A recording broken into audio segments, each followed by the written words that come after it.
Hey everybody, welcome to WOO WOO Momma's podcast. My name is Colleen Carlson. I'm here with Gina and part two of our guest with Austin and Crisafulli. And we are honored, Austin. Your story is captivating and very moving. So thank you for joining us again tonight. Thank you. We appreciate it more than you'll ever know. Of course. I had such a blast last night that why not? Yeah. Good. Okay. So where did we leave off last night? I think we talked about his time in Florida with rehab. And when we left off last night, you talked about getting arrested and ending up in jail for a year. Mm-hmm. So I will hand it over to you.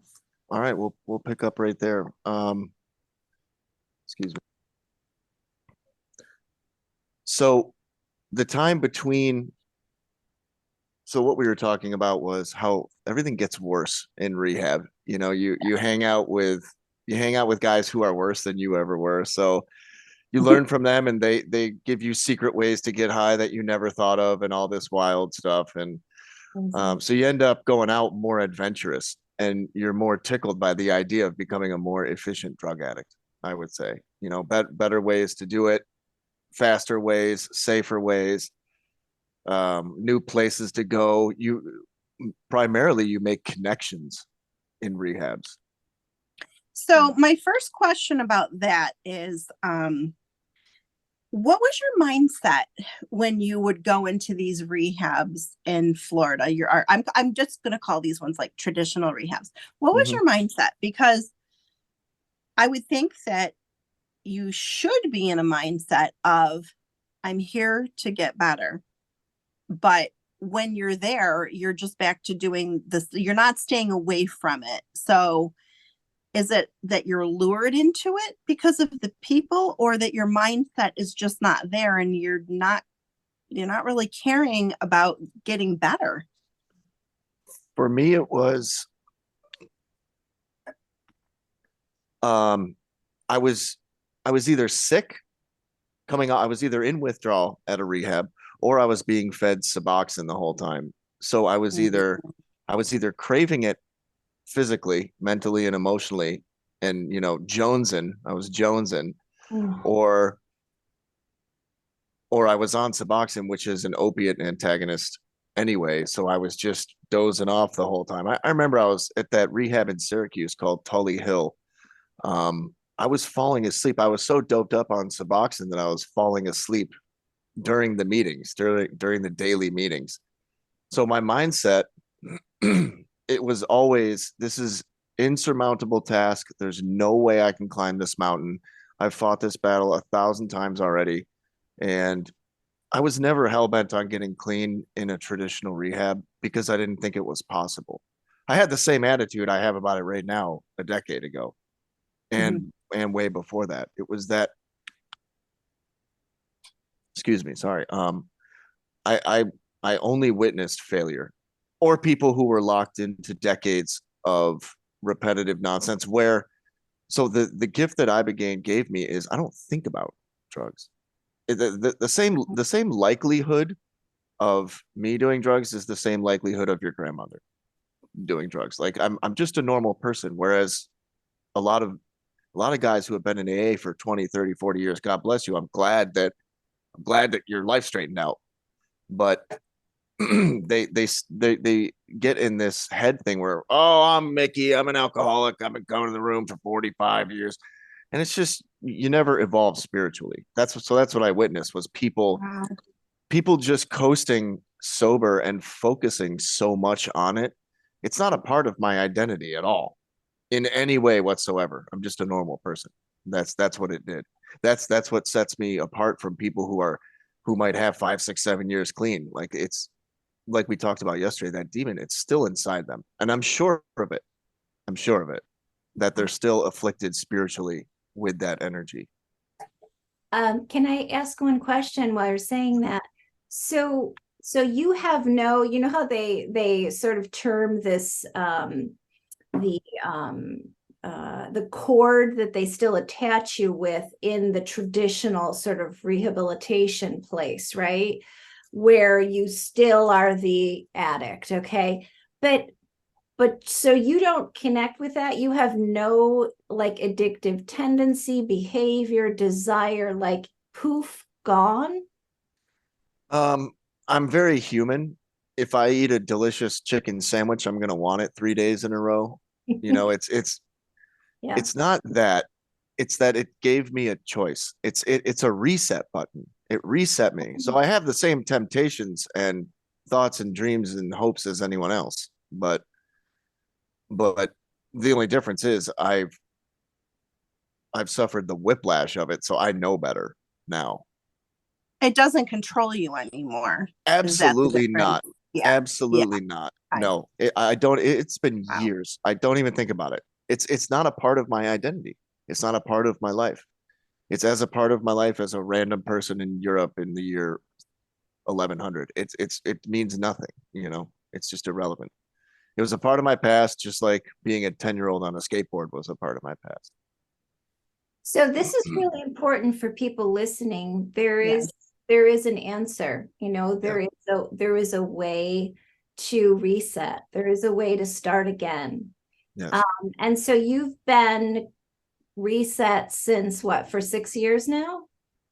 5 years? 2017. So 6 years. Yeah. 6 years. Wow.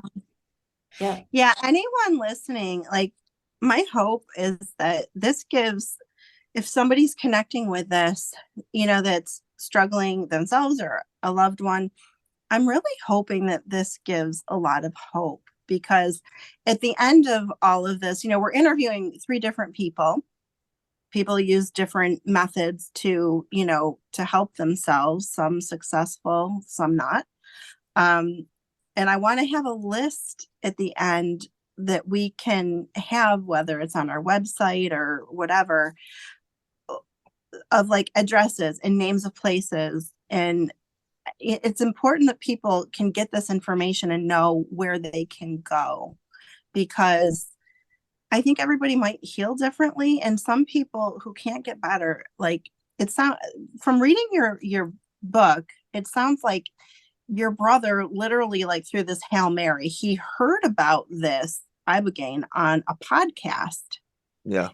And he, you know, I think I remember in the like in the infancy when I saw your writings before your book ever came out, when you shared that with me, your brother wasn't he kind of like, if he doesn't try something, I'm going to lose him. Like he was literally like, you need to try something different.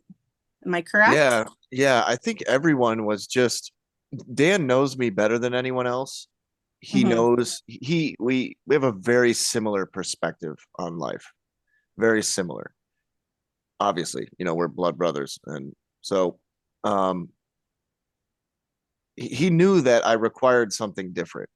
He knew that his little brother required something extraordinary that was out of the box. And he knows that I'm not a traditionally thinking person, you know. And so this seemed like, you know, our dad had died 2 years earlier. We didn't have much direction, you know. And he thought, just let's try it. You know, he knew I'd be on board to try it because of, he knows who I am the best, you know. The whole thing was a Hail Mary. It was incredibly dangerous. I'm going to Mexico. I'm weak, you know. I can barely walk. I can barely breathe. I'm all messed up on drugs. I'm meeting up with a bunch of people I've never met before to go take a hallucinogen in a random dangerous country. But it was life or death the entire time. That's what people don't understand, is my life was on the razor's edge the entire time. That's how I'd already been living every single moment for a decade. So it didn't matter. So whether you're going to a country that has its own dangers is irrelevant, because like not going was probably more dangerous than actually going. Not going is certain death. Going is 50% death. Yeah. You know. Wow. Yeah. Wow. Well, you're clearly a risk taker, and that's not always in the negative. I mean, that's, you know, that's you were risking hope, You know, you were looking for hope in that. Yeah. That's heart chakra. So like your heart was looking for something, you know. When we're broken, people, the contrary is that people think the broken heart means we're lost, but really the broken heart is the one that's open, you Yeah. know, to seeking. Right. It truly, I was open to anything, any possible way to get out, because I didn't know what it was, you know. And I'd been lost in the wilderness for so long. Even at that point, I'd already been a drug addict for 10 years the first time I did ibogaine. So almost. And so the brother connection, you know, is once again the heart, right? That's, you know, you have that heart connection with your brother. And I mean, for all of my 59 years on this planet so far, I have found that that is the only place, it's the only source of healing, and it's the only source of wisdom. It's not here. Yeah. It seemed so insignificant at the time. Wow. Yeah. It did. It was Austin. By the way, Ma, come here, come sit at the table. Look, I found this thing. This is Austin's, you know, whatever time in rehab. How about we try something different? And so we talked about it. My mother had come back into our lives after our dad died. And so we were just sitting there at the kitchen table talking, and I was like, I can do it. I'm ready to do it. And so we called, and I remember, of course, I remember the phone call. And I told him he promised that he could take the dope sickness symptoms away. Wow. And I started crying on the phone. Oh. And I said, you can take the withdrawal symptoms away. He said, yes. In 10 to 24 hours, you will be withdrawal free and no longer a drug addict. And I cried and I said, when? He said, you can come down, you can leave tomorrow. I'll pick you up tomorrow night in San Diego. And so we talked. My mother talked to him for a little bit. And then we looked at each other and we were like, I'm going to do it. Because my drug addiction was so out in the open with these two people. It was, there was no hiding. It was very well known, you know? And so I was like, I want to get better. I can't live like this. You know, I'd already gone to jail, got in big trouble, tried all the traditional rehabs. All my friends were dying around me. And I was like, I'm willing to risk it all. I'm risking it all every day going to Syracuse every single day. Like it makes no difference. Any number of things. The dealers, the police, when I have the drugs and the needles on me, anything could go wrong at any moment. So I was risking it all constantly the whole time. Still years after I got out of jail, still doing it, you know. So I know people will probably, sorry, Gina. No, go ahead. I know people watching, because I know I'm feeling this too, is like this practical aspect of it. So like, how much does this cost, and like who funded it, and who, I mean, when you're in rehab, you said the insurance company pays for that. So, but Yep. who funds ibogaine? Great question. And this was something I was going to bring up. And I mentioned it briefly in the book, but I would love to elaborate on how it works, like the logistics of it. So Gina, touching on what you said about having a list of people at the end of this, I used to vet people for ibogaine. When I was with Johnny, after I did it, I stayed down there for weeks and weeks, and I was kind of working for him. I wasn't being paid, but you know, I was helping people get better. So he started handing the phone to me because I was the best example, you know. Wow. So I started talking to people's parents, and it came down to here's the thing. It comes down to a very serious conversation that a lot of people avoid. What is your son or daughter's life worth to you? Will you take a mortgage out on the house? Will you sell the car tonight? Wow. That's what it comes down to, because that's what we're pardon me, that's what we're talking about. You can say it.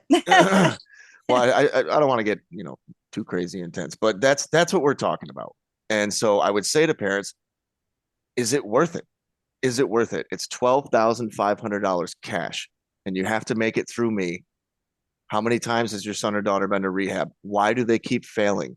Do they have loser friends? What drugs exactly are they using? What drugs do you suspect they're using? I need as much information as possible to let you know if it's going to work or not. And Wow. then I need to talk to them. What do you want? Do you want to get clean and get it over with and get married and have kids? You know, like, do you want another world? Because you can have it, but if you come here dragging your ass, you're going to go home and get high, you know?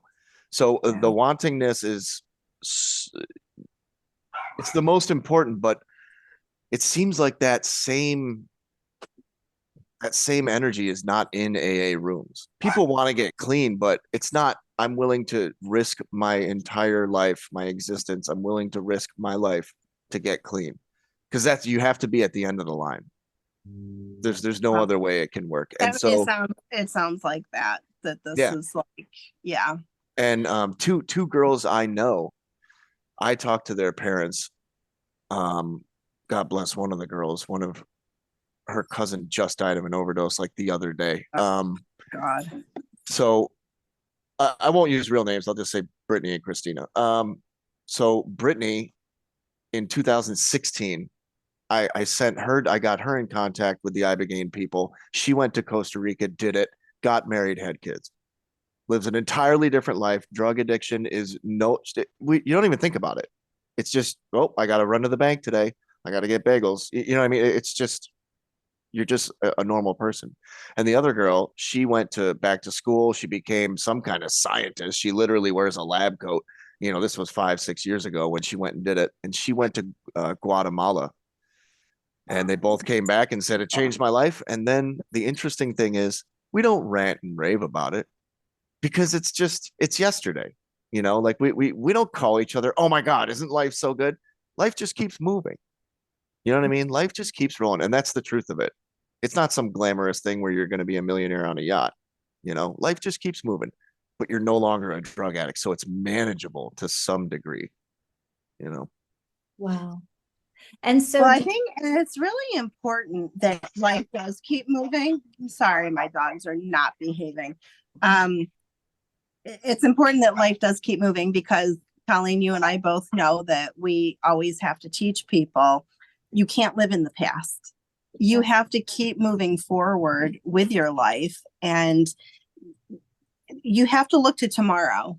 Like, you have to look at what's in the future. And if you continue to stay back in the past, it's something, it's like again, an energy that has a hold on you.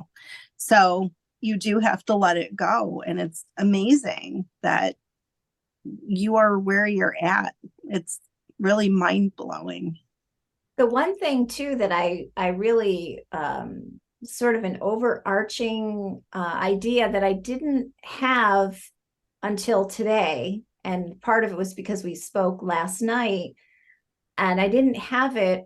I don't think it was clear while I was reading the book, but it came clear to me today.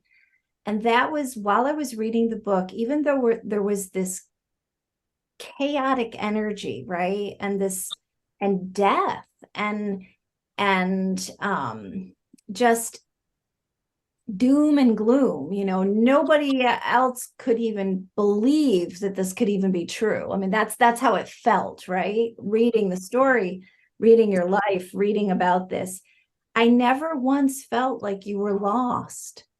Yeah. Isn't that interesting? I feel the same way. Yeah. I know. Yes, that's such a good point, Colleen. I Yes. mean, that I felt like, and I know that you were writing it after the fact, but still you were present, because even like your conversations that you shared, or the, you know, different scenarios that were going on in all these phases of this experience, like you would share your thought in the moment, like, and I would still feel, and I was recalling all of this, you know, yet today, and I still felt like he had some inner knowing. Yeah. He was not. He always knew where he was at, whether it was good, Oh. bad, you know, down, way down, you know, as down as far as you can go. Like, you always knew where you were at, and you know, and you acknowledged that. Interesting. Thank you. You also transcended it at the same time. It was as though the 3D physical world, something was happening to your body, something was happening to your mind, but you were transcending it at the same time, even though to look at you from the outside, I'm sure people looked at you and felt disdain or felt maybe sorry for you or pity or, but yet there was some kind of a part of you that was like transcending it at the same time. Yeah, that's a very in-depth observation, and I appreciate you for making that observation. There's always just how do I avoid sounding like such a tool right now? There's always just been a knowingness, and I can't. I've always known I was destined for more. I knew I wasn't gonna die in with a needle in my arm in a fucking parking lot. You know what I mean? I knew I wasn't going to. And I mentioned it in the book. I said jokingly, I've always been a very careful drug addict, and that's why I said that in the book. Yeah. Is that was me acknowledging the knowingness. I've always known that I was too good to die like that, or too. There's a story I have to tell. I have to stick around just a little longer. But I always knew I wouldn't die of an overdose. I knew that in my heart. I knew it. And which also is a strange point because that makes me wonder about people who do die from overdoses. Yeah. Well, I automatically. Yeah. Go ahead. I'm sorry. I automatically think of the contrary. Like, if I have the knowingness, did they also have the knowingness? Yeah. And that's a peculiar question to ask, and we'll never know the answer, but. No, but we'll never know the answer. Go ahead, Kolein. Sorry, we both want to just jump. You just want to jump in so much. But having that knowingness, I mean, we have these two examples that are current, right? You shared the example of the young man who did die, right? And then we found out his story, okay? And then the mom that we had on the program a few days ago, her daughter actually came to me spiritually and told me that she needed to escape. And then that was actually something that was written in her obituary that her mother was aware of. And so maybe that was her knowing, I don't know. I mean, I'm not going to suppose to know, but, and the same thing with the young man that you shared with yesterday. It's like, needed to reincarnate. Yeah. Start again. Yeah. It's a very thought-provoking topic to talk about. There's so much to think about with that, and the beauty is we'll never know. We'll never know. Austin, you talk about a time you were at someone's apartment. The person in the book called them Remy. Yes. And you obviously must have, taken some drugs, and you started feeling your body detach, and you had like an astral projection. Yes. What does that feel like? I'm amazed, first of all, that you can even remember this stuff in such detail. Like that's how vivid it had to have been while you were going through it. So you felt your body detach. What happened? Remy, I saw last summer. She got in an incredible amount of trouble in Hawaii, and she's going to prison for the rest of her life. She got in an incredible amount of trouble. Anyway, bless her. Yeah. When I saw that, I was shocked. Couldn't believe what she got herself tangled up in. But it's the perfect example. It's the perfect example of where it can take you until it beats you until you're gone. It will, and the more suffering it can get out of you, it will take that route. It will keep you alive until you're all done suffering. But yeah.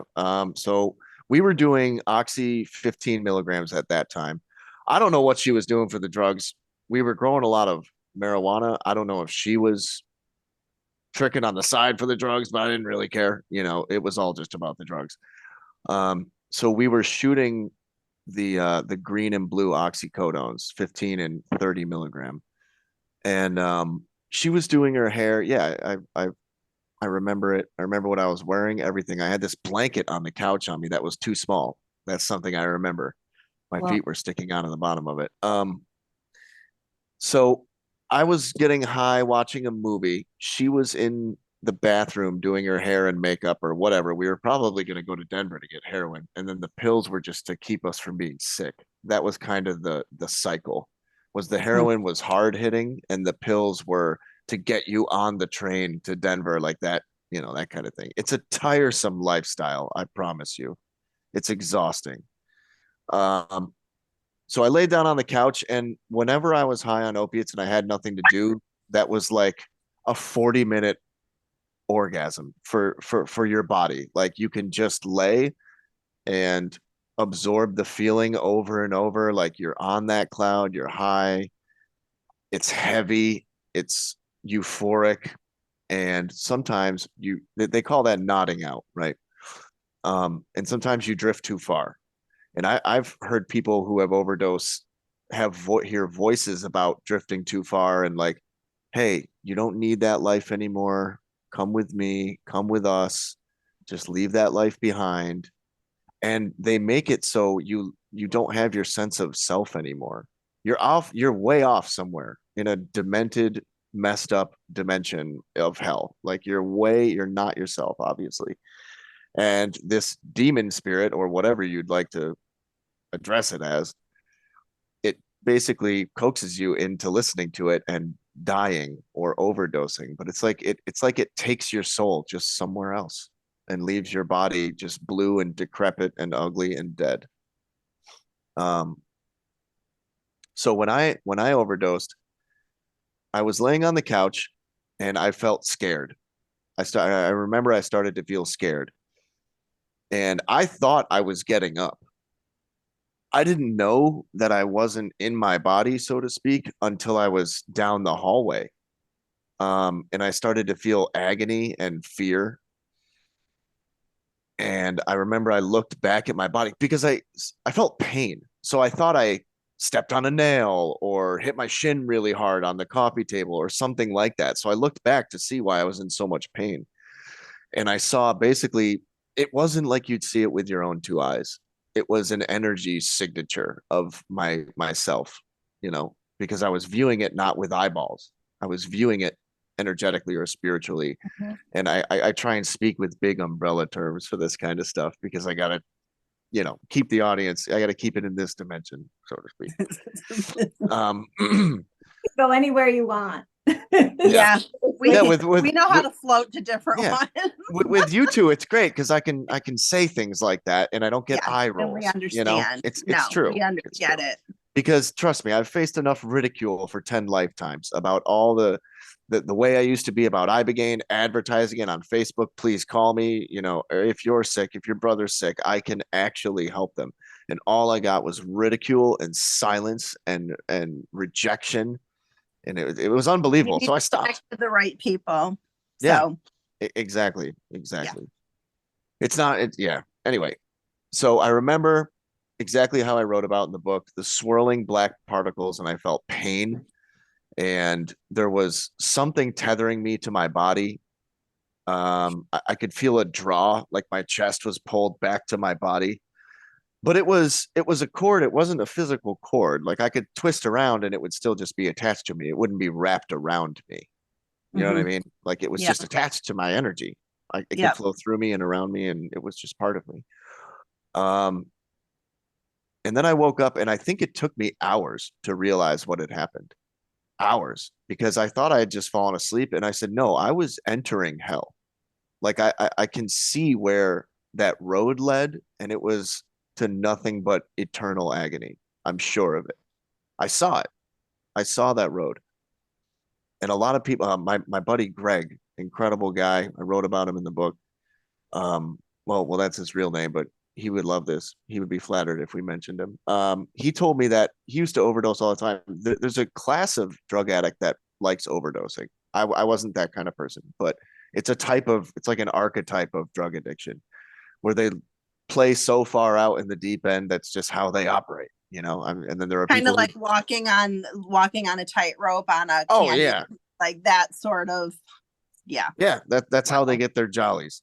And Greg told me that the last time he ever overdosed, he's been clean for over a decade now. really good guy. And he said he was waiting in line at heaven's gate, and he was waiting behind other versions of himself, and he couldn't move up in line.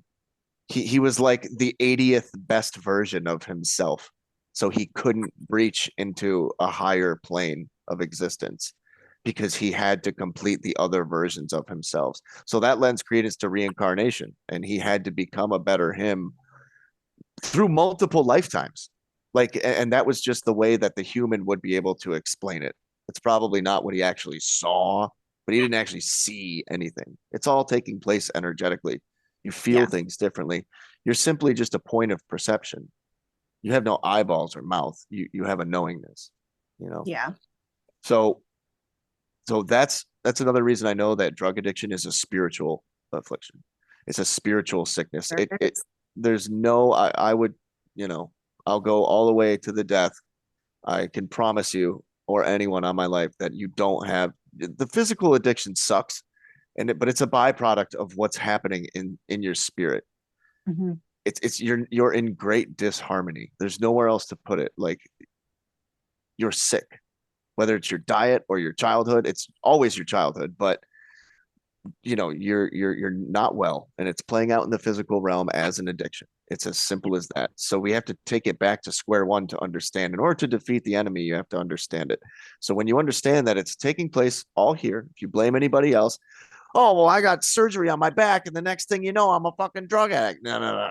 You took those fucking pills. Like, you have to take that accountability with it. You must. Mm-hmm. You must. That's part of the healing process, you know. One of the big sayings that I always tell people that I'm working with is, if you don't name the beast, you can't slay it. And that always hits home with people, because you have to acknowledge, like, if you're gonna pretend that things aren't happening, you're not going to get better in whatever realm it is that you're trying to get better. And I feel like the first step in healing your life in whatever capacity it might be is to acknowledge the things that you know are there, because from there you can go so much deeper in so many more places. There are good parts about AA, just like there's good parts about the Bible, just like there's good parts about, you know, you can nitpick anywhere you want. And I think step 7 says something about taking an honest inventory of yourself. And that's what it is. You have to sit down with yourself, look in the mirror. Why am I a piece of shit? Like, what are the things that are obvious that I can change, that I know are diminishing my life, my quality of life, you know? So with the honest assessment comes the accountability and the responsibility. And that's the scariest part of yourself to face. That's something that IBOGAINE shows you, is that it's your fault. I don't care. You know, IBOGAINE doesn't care. Your spirit, your soul, whatever's beyond all this time and space that we're familiar with, it doesn't care that you had a rough childhood. It's your job to make things better. That's the journey that you're on, but you have to snap out of it. You're not 100%. A victim. Yeah. When you victimize yourself, you're just, you know, you are not a victim in any scenario. Right. You know, well, I'm sure there are exceptions, but for the most part, like, you have to be responsible in order to change your life. And that's part of writing the book. You know, this brings up a thing I wanted to talk about yesterday. So the very first thought I ever had about writing a book, I'm going off on a tangent, but I think you'll find this interesting. I told my brother years ago, probably 2015 or 16, I was going to write a book, and I was going to be a ghost hunter. And at the end of the book, I was going to find a ghost, and it was going to be me. So I was looking for myself the whole time. So when I finally wrote the book, it ended up being a memoir, but I was looking for me. And so the epilogue and the prologue, I realized that I'm shaking hands with myself. I was the ghost. I was the skeleton. So it was interesting that I ended up telling the same story that you had of what you wanted to do. Exactly. That was the rough draft was I was a ghost hunter. And I'd find myself. So it was originally, it was supposed to be poetic from the get-go. You know, it was supposed to grab people that way. But anyway, So it ended up being a book about me finding myself, just like I had planned out all those years later. Yeah, So, and So, that's another layer of that inner knowing, right? mhm. Like Yeah. yes. we actually know. I mean, I knew on some level that we'd be together, you know. I mean, if you really start seeking it, right? I mean, Gina and I have talked about it even with the podcast, you know, when we had the Yeah. idea last year, it was like we both knew, you know, without maybe not even details, you know, and Right. being able to tap into that. Yeah. That's So I have a so quick much, question right? for you, Austin. Oh, go. Do you wanna go? It's just, I'm just like, there, I have like a file cabinet. The drawers just flew open and there's like, they spilled all over and there's all these things I want to say. And it's like, what do I pick up first? You know? No, go ahead, Gina. I'm sorry. So when you were writing this book in its infancy, you reached out to me on I think we were Facebook friends, Yeah, and you reached out to me. And now I haven't seen you or like physically talked to you in like literally years. And yeah. you're like, hey, I'm kind of writing this book and I'm wondering if you would like to critique it for me. And I'm like, of course I would. And I was like really flattered. I'm like, wow, I wonder why he chose me. Yeah. Why'd you choose me? Okay. I'm just gonna, let's see. Well, I'm gonna use this word with hesitance. You were an older family member. Mhm. Yeah, It's okay. yeah. You were an older family member. You knew me before I turned into something, you know, before I was directed by a different path, you know. You knew me before that. I also chose you because you may have heard stories. I don't know what you knew. Who knows? Okay. You might just hear once a year Austin's not doing too well and everyone knows it. You know, like that kind of thing. That kind of thing. Yeah. And mainly because I would consider you one of the last um Italian family members, you know, like one of the Oh, last true ones. And my lineage, I'm the youngest Crisafulli, you know, so yes. my entire lineage is on me and my brother. And I was like, I have to keep this in house. That was my idea. Like, I Um, want this in house. And oh, I reached out to Trisha and I reached out to my Aunt Terry on my mother's side. And I mhm. reached out to two of my high school teachers who both read it. Wow. Yep, two Oh my God. impactful high school teachers. One of them was my science teacher. The other one was my English teacher. And on one of the last days of school, my English teacher was a fantastic guy. I was going to rehab on the last 4 days of high school of my life. I was supposed to go to rehab because it was out of control again. He pulled me aside and he said, "You have a 63 in my class. I'm giving you a 70 so you can walk the stage." And he hugged me and he Oh, hugged me. And he knew exactly what was going on. I was up front with that guy. I told him I was a 17-year-old. I'd already been a drug addict for 5 years. You know, I assume everybody looking back at it, I thought I was the man, but I assume everyone knew I was a drug addict. But yeah, Mr. B, he was a wow. great guy and he shook my hand and he gave me a 70 and I walked the stage like 2 weeks later or 3 weeks later or something. So there were people who I felt a special connection with. Just to them, it was just whatever. What's for dinner, sweetheart? You know, like just whatever. That's just part of the day. But I'll always remember those kinds of things. And That's so the other amazing. one, the science teacher, the female, she knew I was high every single day. Mhm. And I was falling asleep like this in her class and then waking up like, oh, what? I was 14, 15 years old, you know. But she was always there. She would let me hang out in her class. And yeah, so I reached out to just also people who are competent. That was actually a deciding factor. You Mhm. have to be competent, you have to be artistic. And since you're part of that family wing and the Italian, and you know what I mean? Like we share So the being an same. energy healer had nothing to do with it. No, Okay. All no, right. no. Um, Maybe at the time there was a spiritual like, oh, she'll get it, you yep. know, but probably Yep. at the time because I had seen what you were doing on Facebook. Mhm. So okay, probably, but I do want to say, if that were the case, Patricia wouldn't have been necessarily a candidate. You know what I mean? And neither Right. would my Aunt Terry. So was that part of it? No, I think it was more the Crisafulli connection, Okay. That's so neat. because I had my dad in the book, and you saw the Yeah. mausoleum in the back and everything. So it was that family connection. Yeah, those pictures were hard for me to look at. I'm not going to lie to you. Yeah.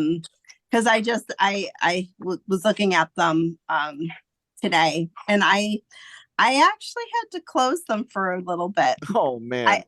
Not in a bad way, because it was very emotional for me. Yeah. It was just, just even your dad. I still remember the day that my mom called me and told me, and Yeah. I couldn't process it for a week. Like, just that he was very ill and it wasn't looking good. A whole week I couldn't even process it. And Yeah. I mean, it was just a fast, it was fast. And I think I was still in shock for a few months after, because you didn't know his dad, Colleen, but his dad, he was, I think, was he 51 when he passed? Yes. I think he was 51. And larger than life personality. Like, he walks in a room and, like, you just know he's there. He's just larger than life, and not somebody that you would think was going to, lose his life at a young age. And it was shocking for literally all of the family. So a couple of crazy things about my dad is, one, he was healthy to dead in 4 months. It happened incredibly quickly. And the other thing I want to add is, if he were going through that fight now with what I know now, there would be a 0% chance that he would die. 0% knowing what I know now. Yep. But one of the guys who ran the IBOGAINE clinic, and I'll talk about his real name and everything here because it's important people know this guy. His name is Mark. And he cured his own cancer. He had kidney cancer, and he's been in the IBOGAINE loop for a long time. And so he knew holistic ways to reset the body. It's that simple. He said, Austin, cancer is a fungus that grows in an acidic environment. It's that simple. It's the biggest business in the world, and these people will not let it go. There's no trace of cancer, even a couple hundred years in the past. It is man-made. It can be beat. He believed it, and he did it. And when I tell people that, we're so hardwired to think there's some kind of bullshit going on, then go talk to him. Then go talk to him. All I can do is tell you that he's still alive, and he weighed 80 pounds, and he's still alive, and now he's healthy Mark again, totally normal. I'm going to have to chat with you about this, because I do have a client that's working with me right now, and she is determined to beat it. And so that's where it comes from right there. If you're going to go get chemotherapy at Kraus Medical, then you're not determined to beat it. You're determined to die. That's where people go to die. We have to start looking at the way things truly are. The hospital is where healthy people go to die. And knowing what I know now, someone I know is ill with cancer, one phone call, Mark, okay, send them down for 3 months. And when they're back, 0 cancer, all organic, all raw, all exercise, all this hyperbaric oxygen chamber, plant medicines, specific gear, trips with all kinds of teas and plants. Like Mother Nature, like Hippocrates said, let medicine be thy food and thy food be thy medicine. Any ailment can be cured with Mother Nature. If heroin addiction can be cured by a silly little knee-high shrub that grows in Africa in the middle of nowhere, surrounded by the shittiest desert on the planet, Mother Earth can provide those things. And so people, no, they're so dependent on modern medicine. It's from decades of lies, decades of mind control, like, oh, you need aspirin, oh, you need this, oh, you got to take this, oh, you need this. It's indoctrination, right? Yeah.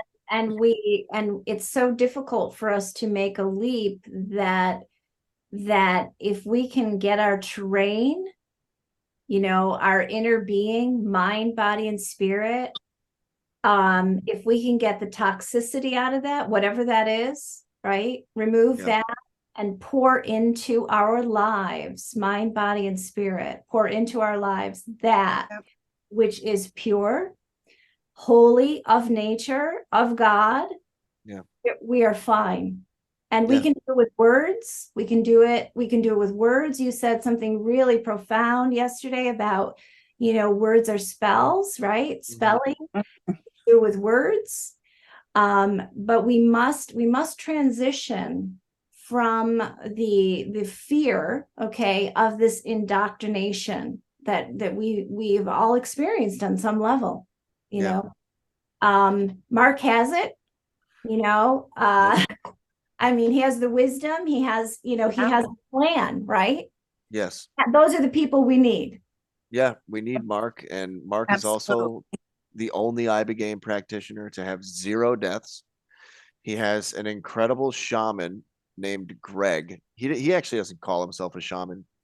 He's a spiritual guide, but when people are falling into ibogaine trips, it's fucking intense and it's very scary. And so he's there to he's the most mellow human that's ever existed. He calms you automatically with his presence. He's there for that specific purpose. Everyone should know Mark's name, and I think Mark can do anything. If you can cure cancer, and again, it sounds so damn silly because of what we've been indoctrinated to believe, but it's a sickness just like anything else. The problem is contained. It's in your body. You can fix the problem. You know what I mean? Like, we've done amazing things. You can fix the problem. It's funny because when I was in my teens, I still remember, I've always been the one in my family, in case you didn't know, like I'm always the one. I think differently. I just operate differently. I'm open to things. I've always had that spiritual connection. I didn't ask for it. It just happens. So I still remember I was outside one day and I was talking to my mom and I said, I feel like this earth has everything we need, but we don't know how to use it. And like, she's just looking at me like, well, where did that come from? But it's a feeling I have had since I said it. I'm like, we literally have, like, God has given us everything that we need, and we really don't know how to use it. Yeah, that was a moment of clairvoyance and divine intuition. It didn't matter what age you were, the realization was coming at you regardless. Yeah.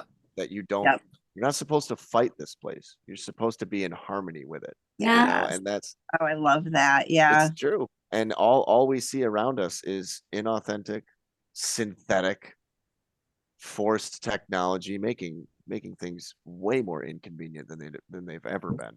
But anyway, not to get too far into that. But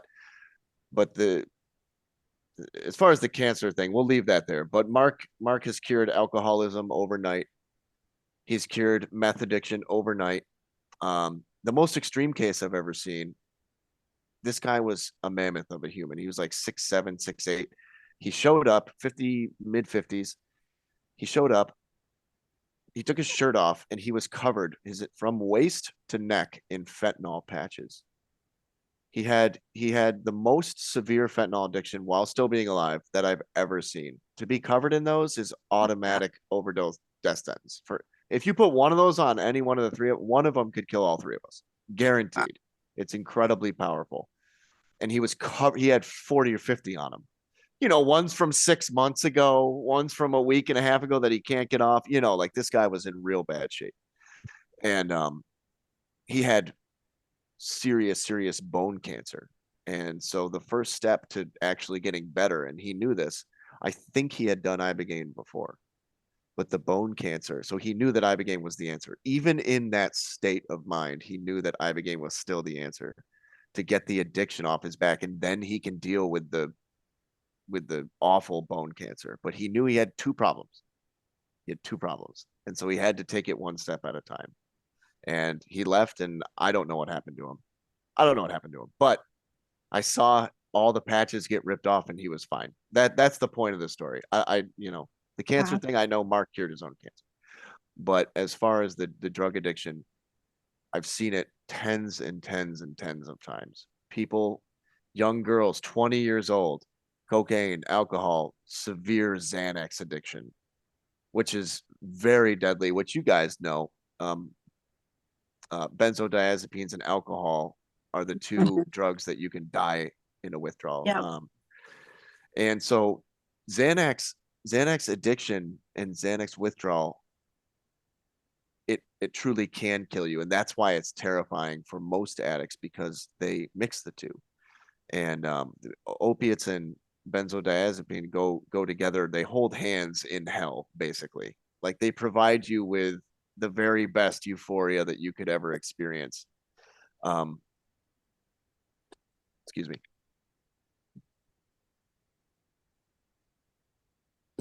And one woman I knew went blind in one eye from Xanax withdrawal, because you have seizures, and then you can have a stroke if you're having a seizure, and you lose the bodily control, and your involuntary actions become suspended, so you have a stroke. And so it was incredibly dangerous to get people off Xanax. And I remember in 2012, Johnny, he wasn't even sure if he could do it. He said, I'm going to try it. She's addicted to Oxycontin, heroin, and Xanax. You know, he, the doctor, and I were just kind of speculating what will happen. Is it safe? Can we trust the plant? Can we trust God in this scenario? This woman needs help. Very young woman, no guidance. I think 1 or 2 kids. She was probably 21 or something, you know, from a rough part of Philly or whatever. But her mother sold the car or something, got her down there to save her daughter's life, basically. And her name's Joanna. The kid's fine. She got married. And again, she'd be flattered if she knew I was talking about her. Flattered, you know, so her real name's Joanna. And I see her on Facebook from time to time with the kids and with the husband. And she was a mess, an absolute mess. So when it comes to addiction, IBOGAINE, I would say it's 100% for opiate addiction and 70 to 80% for everything else. Because this is a platform where we have to be honest. And I'm certainly not some snake oil guy trying to sell you. You know, I would never get a damn thing out of it. I'm just, all I can do is share my experience and the people who I was there. This is primary experience. I was there. I witnessed them become, but from a terrible junkie to waking up and being a totally normal person. Wow. Oh, what's for breakfast? Are we going to the gym today? One guy, Alvaro, comes out and asks if we were going to the gym. He had a needle in his arm like 18 hours earlier, and he wanted to go to the gym and eat fruit. It just totally, it resets you, you know? Wow. Yeah, it's unbelievable. It makes me cry because we're talking about, you know, that everything in this earth, right? If we're in balance with it, if we're in harmony with it, right, then it works with our system in a harmonious way. And that is what is happening. Okay. Yeah. So, and so there's so much hope in this. You know, to be relieved of it, to be freed from it, you know. Wow. Yeah. Crazy. Austin, is Mexico the only place that you can get ibogaine? Like, you can't get it here. You can't get ibogaine treatment here in the US. You cannot possess or be under the influence of it in the US. However, you can Google the patent that the government has on it, and it states that it aids in opiate addiction. So the government is aware of the chemical compound, and that's as simple as a Google search. They do have a patent on it. So they know it helps. Yes. They've done their. Is that why we can't do it here? Yes, that's correct, because it's not a money generating enterprise. It's not an iron machine that works for the devil, so they're not going to introduce it to us. So how do they have a patent on something that's natural, that grows from the earth? Yeah, that's interesting. Great question. I'm sure they've altered it in some way. If you go and eat the shrub, you're not in violation of a patent. But when you synthesize it, and I keep forgetting the word, I forgot it last night too. maybe it starts with a C, but anyway, when you do something to it chemically, it becomes a more pure compound. So the purest version of it is the illegal version. So Mexico, so it was coming from South Africa, is where it was coming to. Yeah. It was coming from South Africa, from Central Africa, synthesized in the south of Africa by a doctor in, Joburg or wherever, and then sent to Guatemala, Costa Rica, and Costa Rica, Guatemala, and Mexico. I have heard stories of practitioners illegally doing it. It usually turns out fine. Hotel rooms and like controlled environments and like holistic settings. Like, they do ayahuasca. Oh yeah. So yeah, they do That's what I ayahuasca. thought. Yeah. Yeah. So that it's the same schedule. However, they get a pass because it's related to a church somehow. It counts as a religious ritual. So they were able, in states like Colorado, they were able to make it legal. But as far as I know, ibogaine is still illegal. One of my good friends did it in a hotel room. He actually did it in a shady hotel room in like North Hollywood or something. He came out cleaner than anybody, because it doesn't matter. It's all taking place somewhere else. Your body Yes. just has to be safe. That's really the Yes. only criteria. If your body's safe and you can get up and, take a leak, or if you have to throw up, you have a bucket right next to you, everything else is fine. So it's definitely still illegal, but I've seen practitioners make exceptions because the person simply cannot leave the country for whatever reason. Maybe it's Okay. business related. I'm not saying they're an arch criminal. I'm saying maybe it's business related. Maybe, Right. maybe they're a CEO and they absolutely cannot leave. So a couple celebrities that me and Johnny used to talk to in 2012. This is shocking. This is truly shocking. So Mike Tyson, Johnny was on the phone with Mike Tyson, the boxer, his agent. And Mike Tyson is a known drug addict. He's been smoking crack since the 70s, since he was a young boy. He's a known drug addict. And he reached out to Mike Tyson's agent or PR person, or whoever was the puppeteer behind Mike Tyson. And so a guy like Mike Tyson, controlling his drug addiction in the public perception is an important money-making tool, basically, is how it was spun. And so his agent wouldn't let Mike get clean. And so the same thing happened with the singer of Crazy Town. If you remember the song from the early 2000s, you guys, where it goes, "Come, my lady, come, my lady, you're my butterfly, sugar baby." Remember that song? Okay, so the singer of that band, it's called Crazy Town. His name is Seth Binzer, and this guy has been on the celebrity rehabs. And Johnny was trying to make a name for himself. We were hiring employees. We were doing all kinds of stuff. And so Johnny was trying to make a name for himself. He says, "No, we need a Hollywood celebrity to come here and get clean so he can go back out into the world and say, hey, this fucking works." And Seth Binzer, the same thing happened. They said, "Nope, we're already signed up for 3 more seasons of celebrity rehab. He has to smoke crack at 4 p.m. He has to, like it was a controlled chaos. That's so these people That's are TV for you. yeah, it's just a huge money game. That's all it is. Their lives be damned. It's irrelevant. And they're whether not they live really or die. interested in how it all turns out, which is No, sad. we It's all can't for wait to see. ratings We can't Yeah, wait to so- see them crash and burn. Yeah, That's why we're watching it. Yeah, that's the sickness, right? The audience, Absolutely. the audience is part of the sickness as well, right? Of course. I have to ask you this. So ayahuasca is different in that people who are not addicts, whatever, go for this spiritual experience, just like ketamine, right? Yes. So or other psychedelics, right? So is ibogaine ever used for just that? Or is it only used for the addict to become clean and clear? It's absolutely used for general clarity, but I want to differentiate the two right now.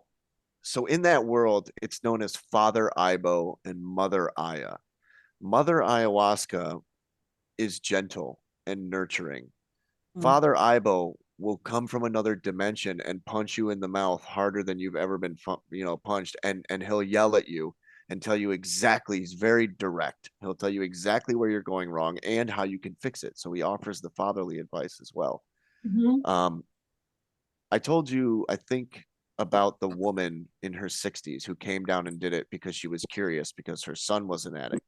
So Yeah. she benefited from it. I'm sure, without question, she benefited from it, but she took less milligrams per kilogram of body weight because we weren't trying to induce a flood dose style trip. We didn't want her way the hell out there without a mission. I was on a very specific mission. I was a warrior. I had a shield. I had a sword. I knew exactly where I was going, and the plans were laid out very clearly. I'm going to go kill this demon, and then I'm going to come back. That's and I had the blueprint. But with her, you don't want to let her drift too far off. I'm just going to speak frankly here. She was too deep in the matrix. She's a 60-year-old woman. She's obsessed with her son and her college, and she lives too embedded in the matrix. She wasn't ready to be pulled out. So you have to be very delicate with this person.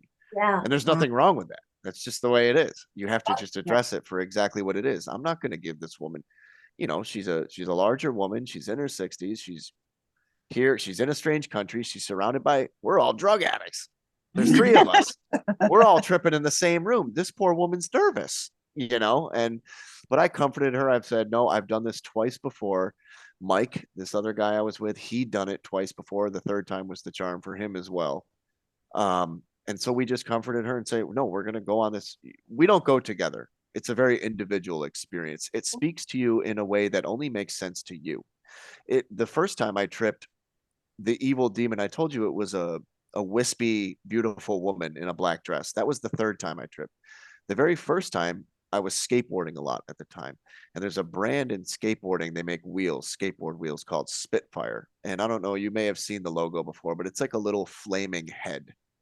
And so it was visually presenting itself to me, wrapping around my body while I was chasing it, trying to kill it. It was that flaming Spitfire head. So it wasn't relevant, but it presented itself in a way that I would understand. Yeah. And that's the very unique thing about IBOGAINE. Oh, my trip appeared to me like I was on a soccer field, said the soccer player. Yeah. You know what I mean? So there you have it. Yeah. It speaks your language. Yes, It speaks your language and in a code that only you can understand. Yep. That was part of the beauty of it. Wow. That's really neat. So you also did combo.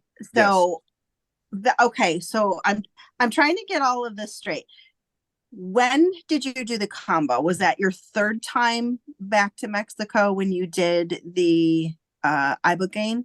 Is it possible to get a restroom break quickly? Absolutely. Okay, I will be right back. Me and Colleen can just sit here and chit chat for a little bit. You guys chat it up for a minute. We will. We'll set it up and Sean can edit, if we want to take it out or whatever. Yeah. So we are just past an hour. So we probably maybe one more question or whatever, and then finish up. I feel like we have to do it again though. Yeah, we have to do a part 3. I'm not done. Tonight I have notes. Tonight I have notes.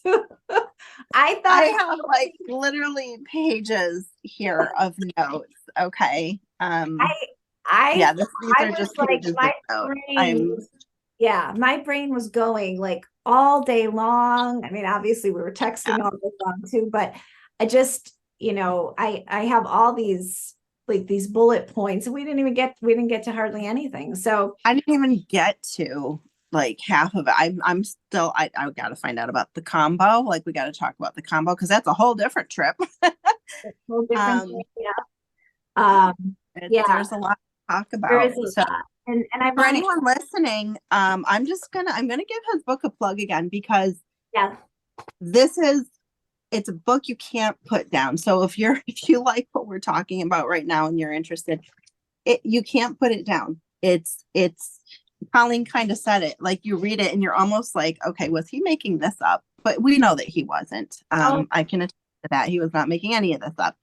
And it is, if anything, I mean, from start to finish, you feel inspired, you feel the emotion. There's so many feelings. I told him yesterday, I felt like I was on a roller coaster of emotions going through the whole thing.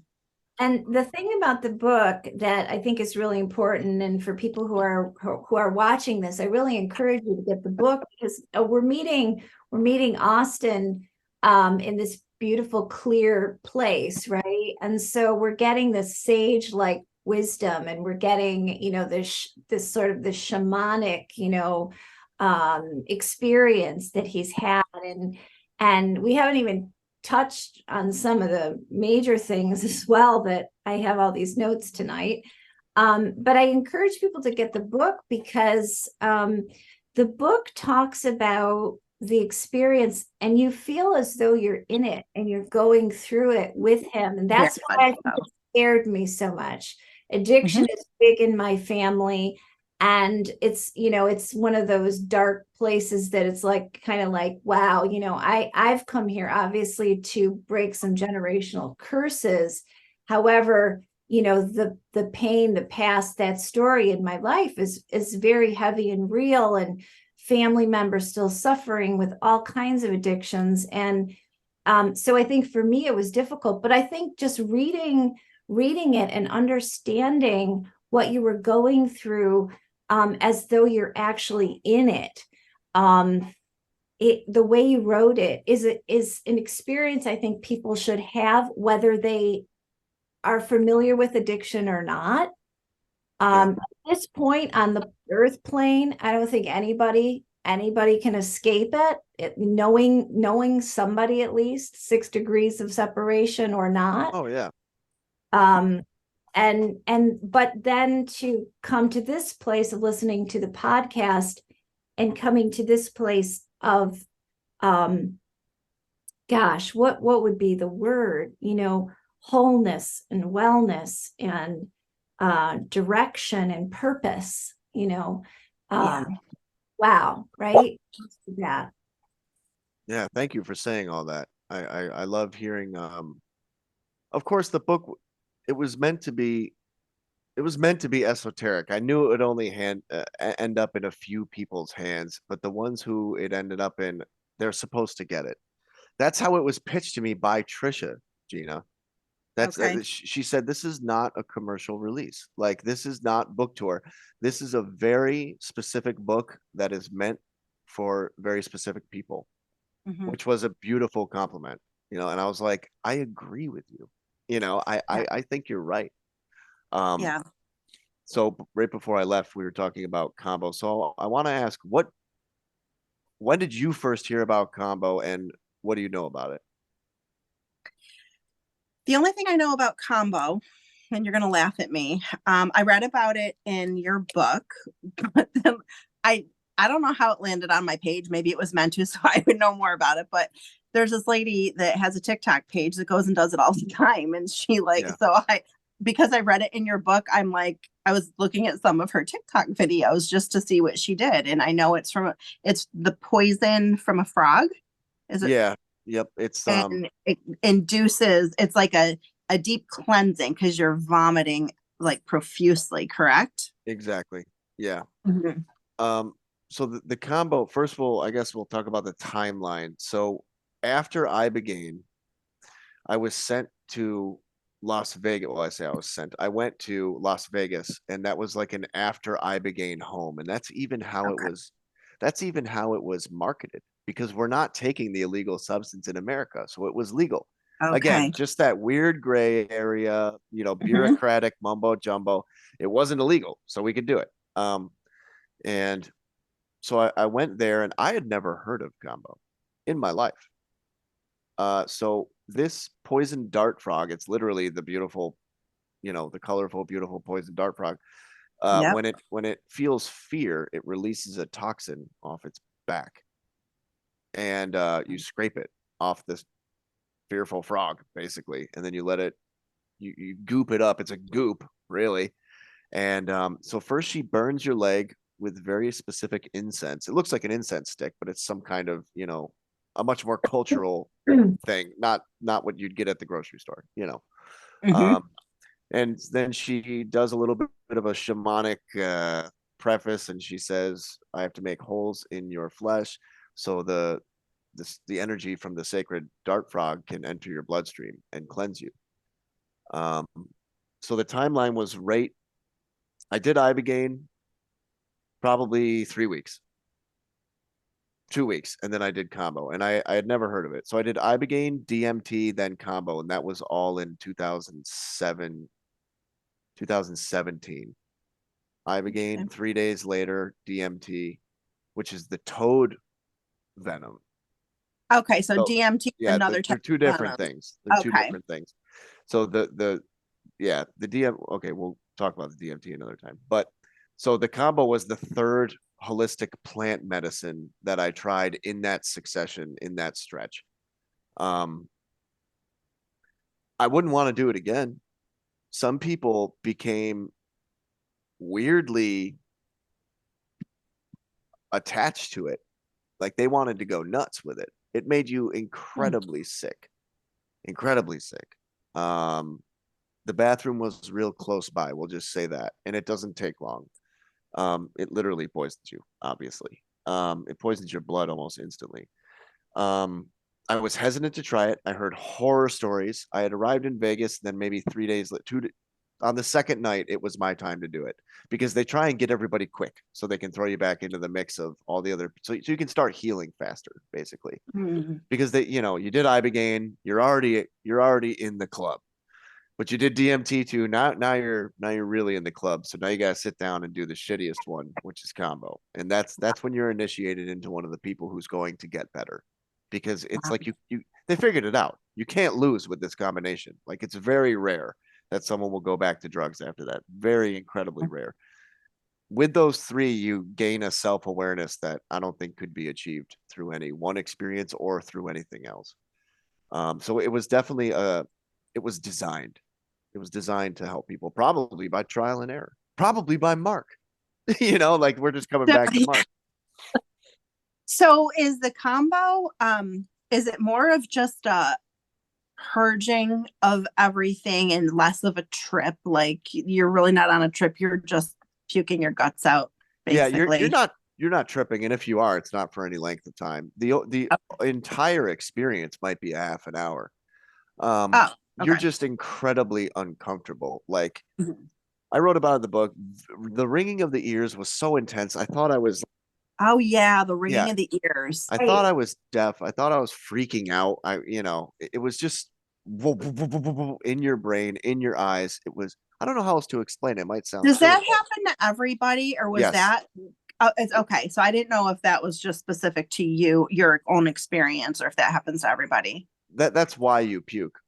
That's why you puke. Okay. It induces nausea intentionally to purge you. That's kind of the idea. That's the science behind it. Interesting. Yeah, it makes you so the feeling that you get when you stand up and you're lightheaded, you stand up too fast, it's that times literally maybe 1,000. It is so intense, and you are just completely gone. To ask me to stand up and grab something for you, 100% impossible. Can't do it.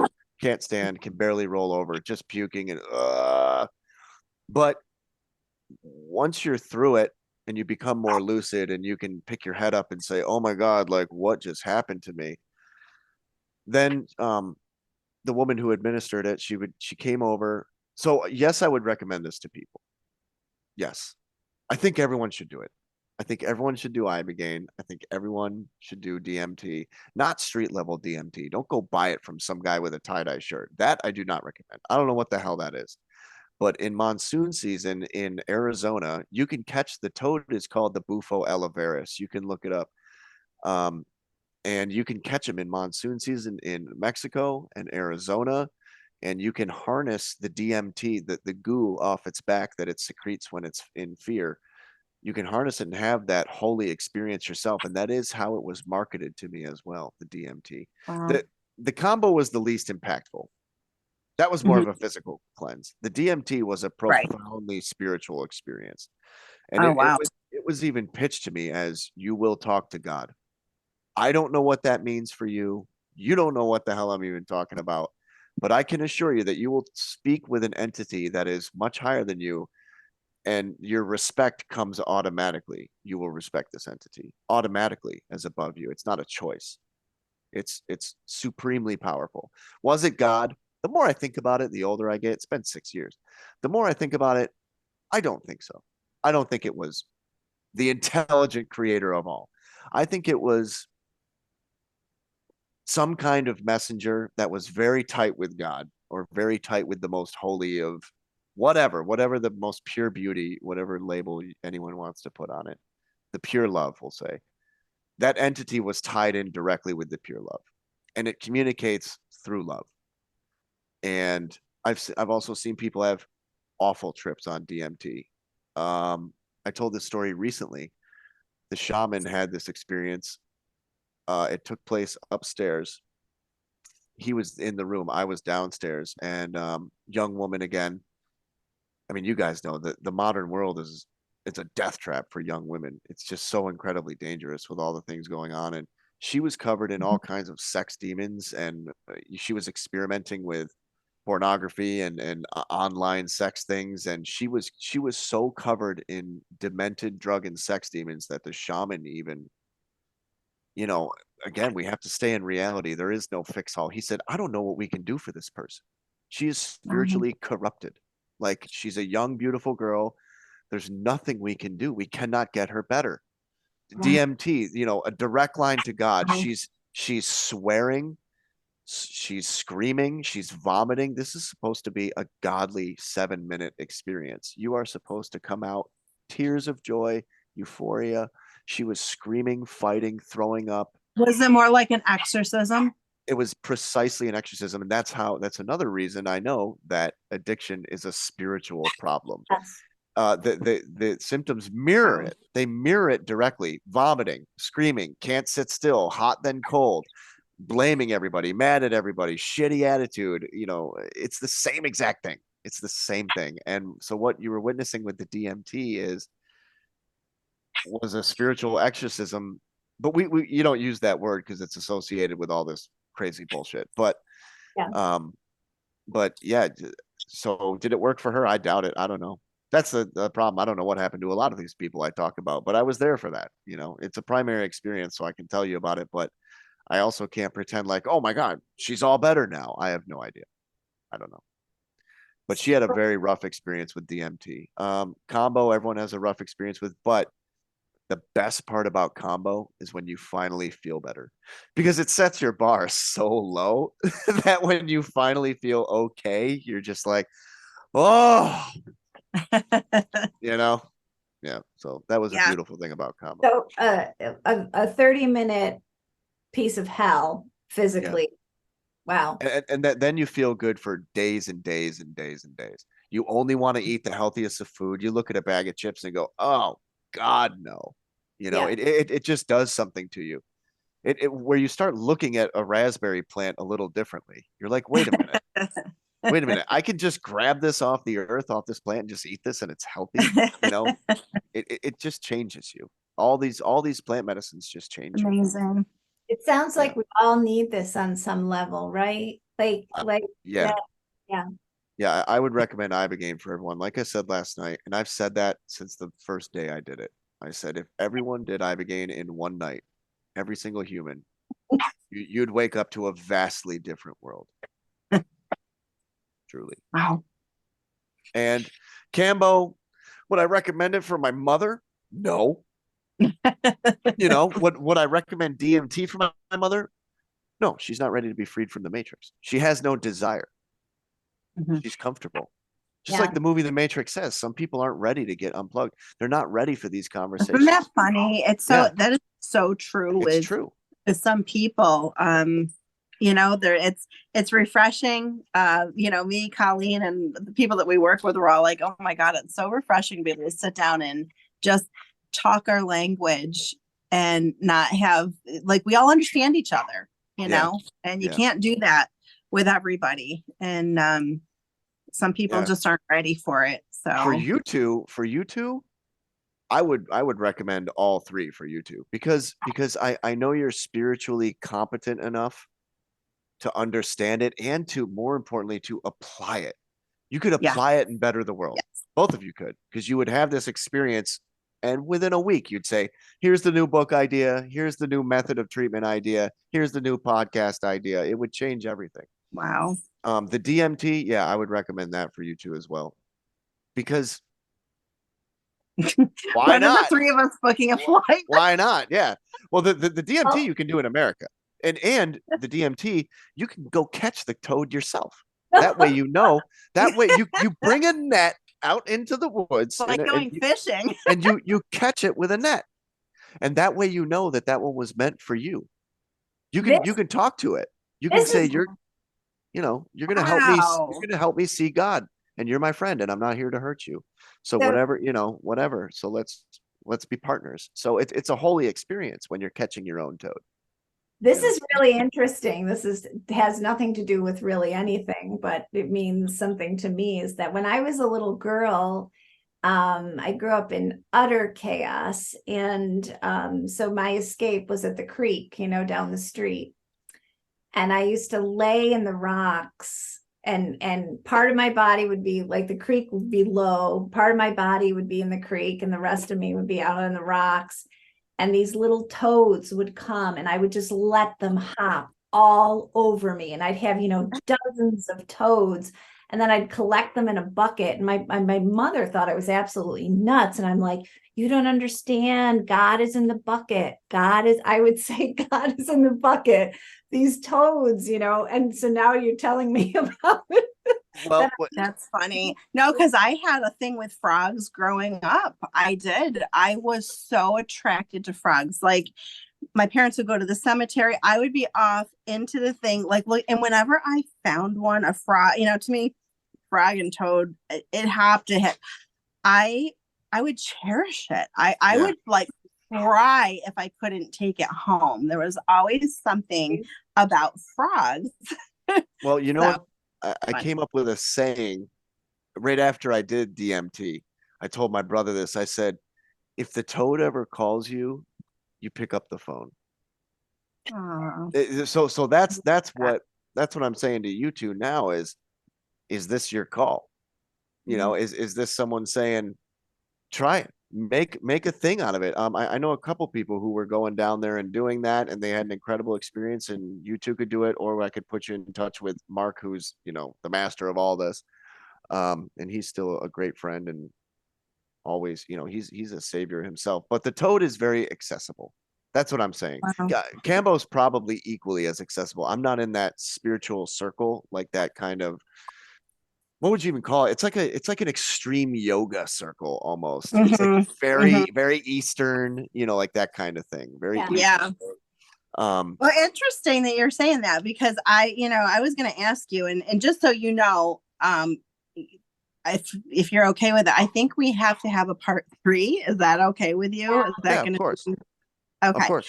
It's 9 o'clock. You're talking about like this realm of, spirituality. Is this something that you foresee for yourself, being a part of, learning, practicing? No, Because I see that you don't. Okay. no, No. I apply it. What I'm practicing is applying it to myself, because like I said, I'm still very human. You know what I mean? I Oh, got yeah. all the problems. So maybe once I master myself, I could, of course I want to help other people, but I've never, I had a desire too long ago. It was squashed by the ridicule of my peers and the fact that I was never taken seriously, and that people still called me a junkie, even though I was years clean and I have nothing to do with any of that, and it just has nothing to do with my life anymore. So I was very turned off to going out of my way to help people. And so now I'm focusing more on, how about I just master myself and be an example?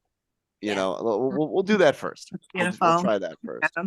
Yeah. You know. Got to I start somewhere. I think that's an integral part. I needed to become a mother. I needed to give my life to my children. God clearly told me that. I shared that with Gina. This is your teacher. This is where you become, and then you can be the counselor. You can't skip this step. Yeah. Yeah. So I understand that, and I appreciate that. I honor that in you, that you Yes. are taking care of that. first. Yep. Yeah. I'm in no hurry to attempt to impart wisdom. There's a book called the Kybalion. They say it was written on emerald tablets by the Greek god Hermes Trismegistus. But in that book, he says the lips of wisdom are sealed to, are the lips of wisdom only open to ears of understanding. And it's the same thing repeated in the Bible. Don't cast pearls before swine. It's the same exact thing. Like, you can't tell someone something they're not ready to hear. Their ego Right. gets involved and this gets involved. And you know, frankly, they don't want to hear shit from you. That's the truth of it. Is Oh, Mhm. they don't respect it. They don't want to hear anything from you because you Right. can't teach them anything, you know, like that kind of mentality. So as far as spreading the joy and the love and all the things I've learned, it's like, I'd be better off putting those resources towards myself and becoming an example and helping people under me, you know. Mhm. And of course, I'll talk to any parent to this day about ibogaine. If you're struggling, yeah, sure, let me talk to your mother. Give me 40 minutes and you'll have the plane booked, because I'm going to tell her days are numbered. You Right. know, the days are numbered. We have to take this seriously, and it's right now or never. And we all work in our own capacity of what we're meant to do. And you know what? This might be how you're meant to do this, you know, through your book, through, you know, you're on a podcast and we're trying to, you know, put it out there. And so everybody, you know, everyone, you don't have to have a title of something or, you know, a certain path. You can just be and still get your word out and connect with people. So that's the beautiful thing. That's why the book was the perfect tool. I don't have to actively promote it. I don't have to actively market it. I don't have to do anything. If you want to read it, pick it up and read it. And if you don't, then, you know, that's fine.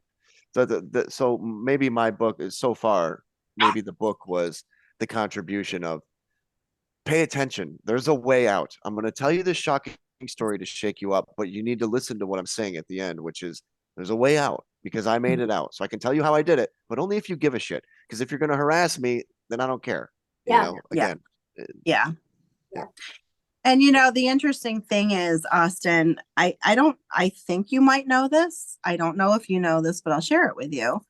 There was another Crisafulli that didn't make it out. Did you know that? It was Matthew. Yes. I met him once, and his dad. What's his dad's name? Victor.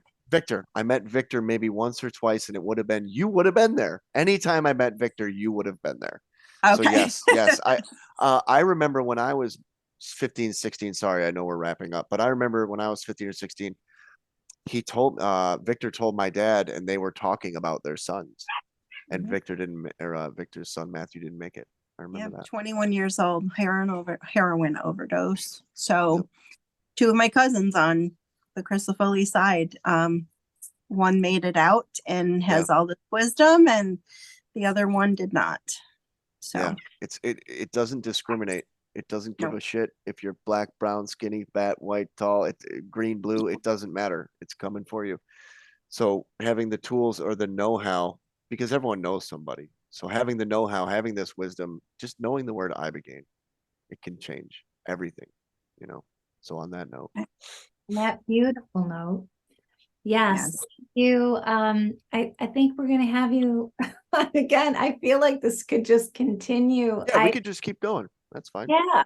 Okay, if you're good with that, we'll figure out the next time. And in the meantime, thank you Thank you for doing this. Really. Of course. You guys are welcome. Thank you for having me. This is very fun, and it's a great outlet. And I don't have to police my own speech. I can use the word spirit and not feel silly. I can use the word dimension and not feel like an asshole. You know what I mean? Like it's very important to have that free flow of ideas. You gotta, it's very important. You're safe in this space with all of that. We understand. Yeah. Thank you so much. Have a beautiful night. Yep. You guys too. Thank you again. Let everybody know I'm going to have Austin on again. Have a great night, Austin. Have a good night. Good night. Bye.